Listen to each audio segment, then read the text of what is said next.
Good morning, Glue Troopers.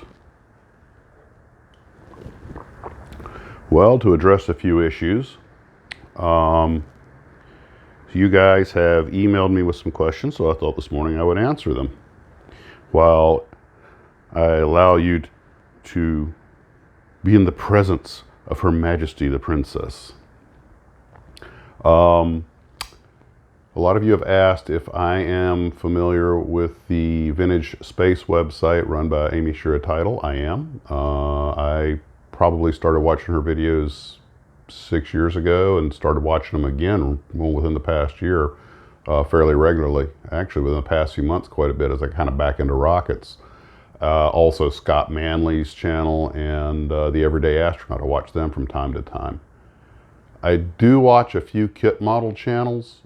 Mainly, I would say Plasmo is one of them I kind of enjoy watching. He does those builds right in front of you. There are a few others. And you guys know who I'm talking about. The name escapes me. The guy who does the stop motion builds. That's just insane. Good God. But usually for online model stuff, I'll use either Cyber Modeler or Modeling Madness or one of those to look at builds and get information on kits. Also, I use a lot of images, which is why you see me give a credit to old model kits, the Box Art Den, Scalemates, and I know Scalemates has often got stuff that needs, I've actually sent them a few corrections, but still it's a great resource. Hank of Holland, Hank 3000, and Cyber Modeler. And of course, I try to give them all credits and a shout out. They've all been courteous enough to let me use their images. And I was also asked about the music. I've gotten stung a couple of times, even got a strike one time, but I've had a few videos pulled down for copyright, but usually I'll either use the cover of a song or I'll use music and that is copyrighted, but the YouTube algorithm says, okay, you can't monetize because there's a copyright claim, and we reserve the right to put advertisement and commercials in your videos, which I don't get a say in if I use the music. But it's, okay, I'm all about free trade. I can deal with that. That's fair enough. And the other question that someone was asking me was about what happened with the Albatross mold over at Glencoe. And apparently Glencoe had contracted a tool and die maker to cut the mold, and it got partly done, and then he, I guess, ran out of money, or I'm not sure exactly what it was, but he was not able to finish the mold, and he didn't want to give it back, so they had to go to court to retrieve it, have someone else finish it. And the other thing was speaking of Glencoe's, the Glencoe 2 addendum, the Glencoe addendum.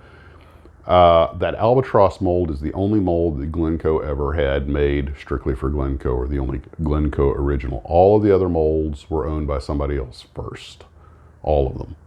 And then the result of that was that some of the really older molds are problematic, which is why Nick tends to run them himself, especially the old Strombecker molds. But I had some folks ask some questions about that, so I hope that cleared that up. And that's why I want to make the Glencoe addendum video, which is going to be some of their kits. A few of them I covered in the video, but a lot of them I didn't. And a brief narration to introduce what I'm doing, but it's going to show the original company that made them, and then and the box art, and then of course the Glencoe box art. And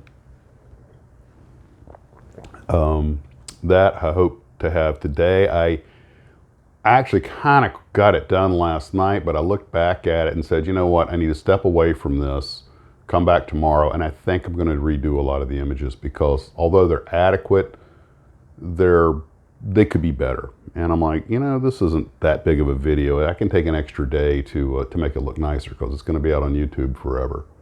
And sometimes when I take shortcuts in a video because I just want to get it done, and then I come back a month later and look at it and go, wow, if I'd taken, an extra hour, this would look so much better. And that's the problem with getting laser focused on something. You need to step away from it for a while. Same thing goes for building a model. I'm sure we've all built a model taking a shortcut because we just were ready to get that part done. That's one reason I stayed out of the Tarbis for a couple of days, is that when I go back to do that Twin Otter, I want to do a nice job because, you know, I'm putting in the Golden Knights colors and that's important to me. So I want to come back to it fresh and not rush it. So that's about all I have for this morning. And hope you guys are having a wonderful day and model on.